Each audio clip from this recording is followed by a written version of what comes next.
Bahwa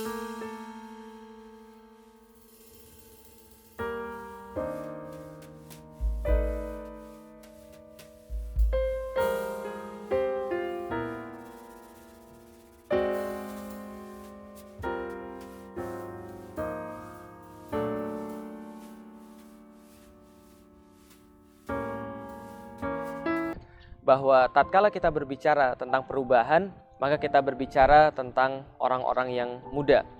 Para pemuda-pemuda inilah sepanjang zaman yang senantiasa menginisiasi setiap perubahan-perubahan yang terjadi, dan begitu pula yang terjadi pada Islam.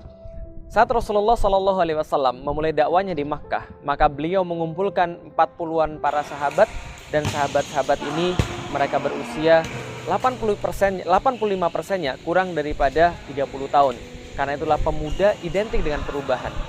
Tatkala seorang pemuda menyaksikan kondisi-kondisi yang ada, dia kemudian menyaksikan beberapa hal-hal yang tidak sesuai dengan apa yang dia yakini, hatinya masih penuh dengan idealisme, tatkala dia masih menginginkan purivitas daripada ide-ide itu sendiri, maka dia memperjuangkannya ke tengah-tengah umat. Dan karena itulah pemuda senantiasa identik dengan perubahan. Tatkala dia menyaksikan apa yang tidak sesuai, maka dia segera bergerak untuk merubah itu. Maka pemuda-pemuda yang ada pada zaman sekarang harus juga melakukan seperti tadi. Ketika dia menyaksikan apa yang ada di depan matanya, dia menyaksikan apa yang ada di sekeliling dia, namun dia tidak berbuat apa-apa, maka dia tidak dinamakan sebagai seorang pemuda karena dia tidak melakukan apapun dan tidak bergerak. Indonesia juga sama, dimerdekakan oleh para pemuda. Mereka yang siap bergerak, mereka yang siap mengorbankan apapun untuk mencapai apa yang mereka inginkan, idealisme mereka, dan Islam apalagi. Tatkala Islam datang, Islam disupport oleh pemuda. Tatkala Rasulullah merubah masyarakat, maka Rasulullah disupport oleh pemuda. Karena itu pemuda adalah sumber perubahan, dan Islam sendiri telah memberikan langkah perubahan pada mereka, tujuan perubahan yang jelas pada mereka, yaitu untuk agar mereka lebih menaati Allah Subhanahu wa Ta'ala. Maka ucapan-ucapan yang selalu diulang-ulang oleh para pemuda tatkala Rasulullah SAW menginstal mereka dengan Islam adalah bahwa kami datang untuk membebaskan manusia daripada penyembahan terhadap selain pada Allah, penyembahan terhadap manusia menuju pada penyembahan pada Allah Subhanahu wa Ta'ala. Maka inilah perubahan yang hakiki yang harusnya dimotori oleh para pemuda. Pada satu waktu Rasulullah Muhammad SAW pernah bersabda, setelah Kaisar ini tidak akan ada lagi Kaisar, setelah Kisra ini tidak akan ada lagi Kisra. Ini hadis yang menandakan bahwa kekuasaan Persia dan kekuasaan Romawi yang pada saat Rasulullah masih hidup adalah sebuah kekuasaan yang melegenda, kekuasaan yang mengendalikan seluruh dunia, keduanya akan berakhir. Tapi siapa yang menyangka bahwa tatkala Romawi yang kekuatannya begitu besar diakhiri oleh seorang pemuda yang berusia 21 tahun yang bernama Muhammad Al-Fatih.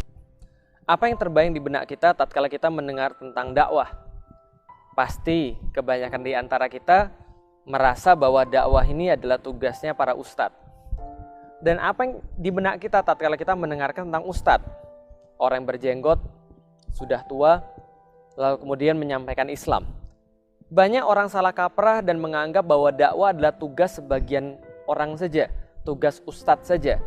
Dan lebih salah kaprah lagi ketika menganggap bahwa orang yang menyampaikan dakwah haruslah orang yang sudah tua.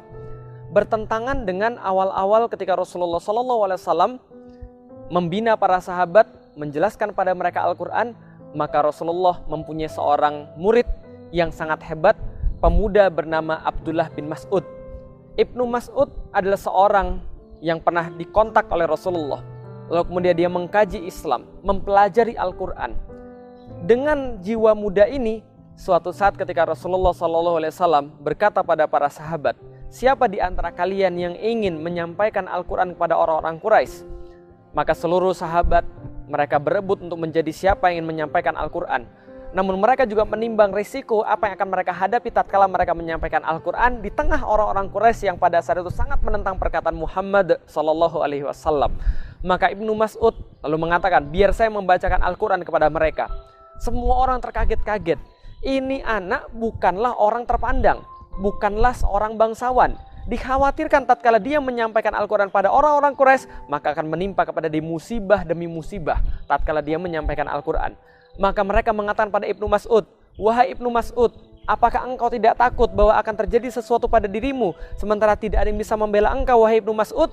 Maka Ibnu Mas'ud berkata, tidak, tidak ada yang lebih aku khawatirkan dibandingkan Allah Subhanahu wa taala yang murka kepadaku. Maka dia pergi ke Ka'bah, dia bacakan di tengah-tengah Ka'bah surat Ar-Rahman, satu demi satu ayat dia bacakan. Fabi ayyi ala'i rabbikuma tukadziban? Apakah engkau mendustakan ayat-ayat Allah? Dusta lagi yang mana yang kalian kemudian dustakan pada Allah tatkala melihat seluruh ayat-ayat Allah ini? Ayat-ayat mana yang kalian dustakan lagi daripada Allah Subhanahu wa taala? Kenikmatan-kenikmatan dia bacakan satu persatu, ingatkan orang-orang akan Allah Subhanahu wa taala. Dan tebak apa yang terjadi? Salah seorang di antara orang-orang Quraisy lalu kemudian mengerti dan memahami ini adalah yang dibaca oleh Muhammad sallallahu alaihi wasallam. Maka tatkala mereka mengatakan itu, Ibnu Mas'ud kemudian dipukuli, Ibnu Mas'ud kemudian mendapatkan siksaan, Ibnu Mas'ud kemudian pulang babak belur. Lalu sahabat mengatakan pada mereka, ini yang kami khawatirkan terjadi kepada engkau.